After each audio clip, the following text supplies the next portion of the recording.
was a lonely silhouette, needed somebody to show the way. Yeah, I was a heartbeat with no sound till you came around. Yeah, you showed me colors, light in the darkness. You were the only thing I needed. Then we got older, but we stayed the same. Swear that we never lost the flame. Nostalgia, you're an echo in my... আসসালামু আলাইকুম everyone, আমি সন্ধ্যা সীমা গাজীপুর থেকে আজকে একটি নতুন blog নিয়ে চলে আসলাম আপনাদের মাঝে। যেখান থেকে আজকের এই ব্লগটি দেখছেন সবাইকে শুভেচ্ছা এবং ভালোবাসা।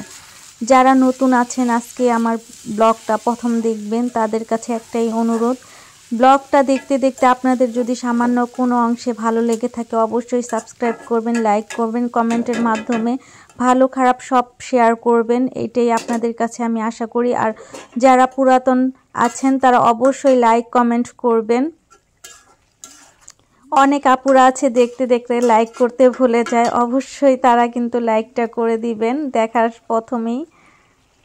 এই তো আজকে রান্নাঘর থেকেই ব্লগটা শুরু করলাম। আগে রান্না করব, এটা সন্ধ্যার পরের ব্লগ। আজকে যেহেতু আর কি দুপুরে আমি রান্না করিনি তাই সন্ধ্যায় রান্নাটা করে নিব।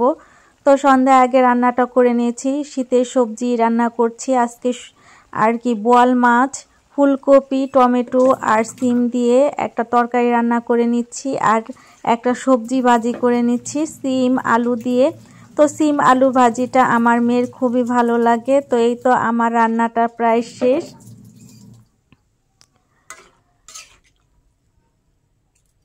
তো শীতের সবজি কিন্তু প্রথম অনেকটাই ভালো লাগে, আমার কাছে তো বেশ ভালোই লাগে। তো এই তো রান্নাটা আমার পুরাটাই কমপ্লিট করে চলে গেলাম মেন কাজে।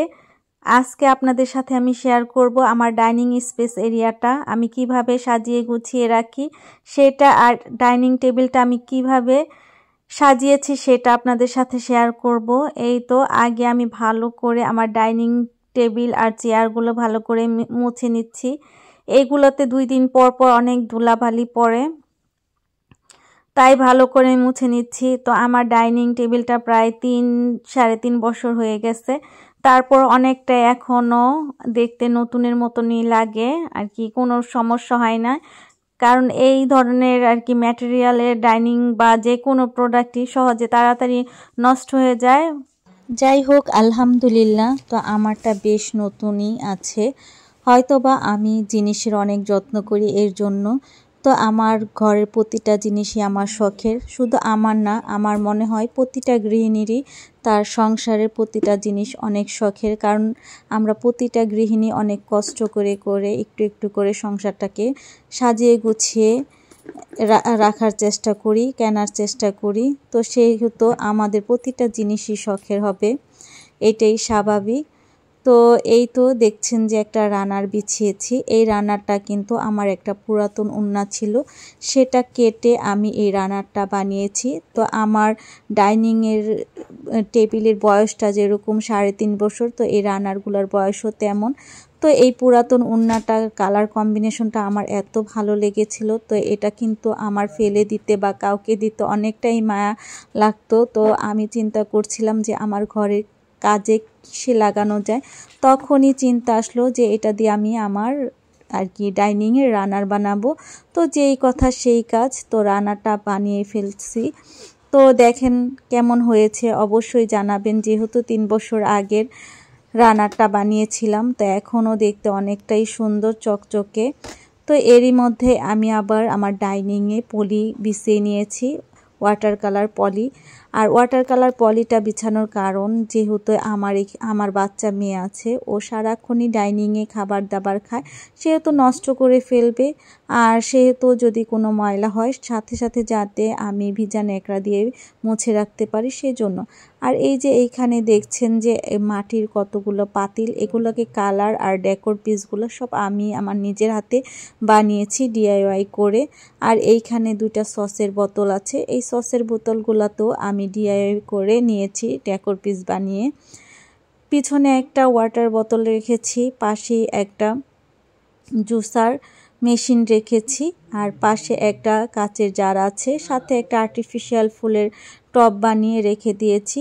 আর কাচের জারটাতে সবসময় আমি আর কি খেজুর রাখি, পাশে একটা ফলের ঝুড়ি, আর এইখানে আমি একটা ওয়াটার বোতল আর একটা মগ রেখেছি, যাতে কোনো মানুষ বাহির থেকে আসলে পানি খেতে চাইলে নিজে থেকে যাতে নিয়ে খেতে পারে সেই জন্য রেখে দিয়েছি। আর পাশে একটা রিয়েল প্লান্ট আর কি সিঙ্গোনিয়ামের টপটা রেখেছি।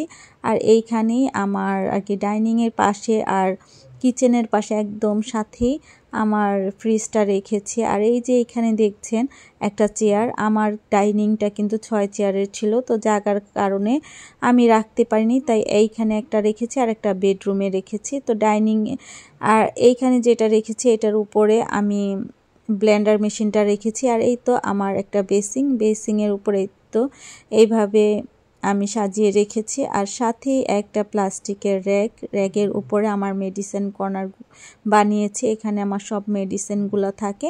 আর নিচে তো আমার প্রয়োজনীয় জিনিসগুলো রাখি র্যাগে, তারপর একটা পর্দা লাগিয়ে নিয়েছি। আর ফ্রিজটা ঠিক এইভাবেই আমি সাজিয়ে গুছিয়ে নিয়েছি।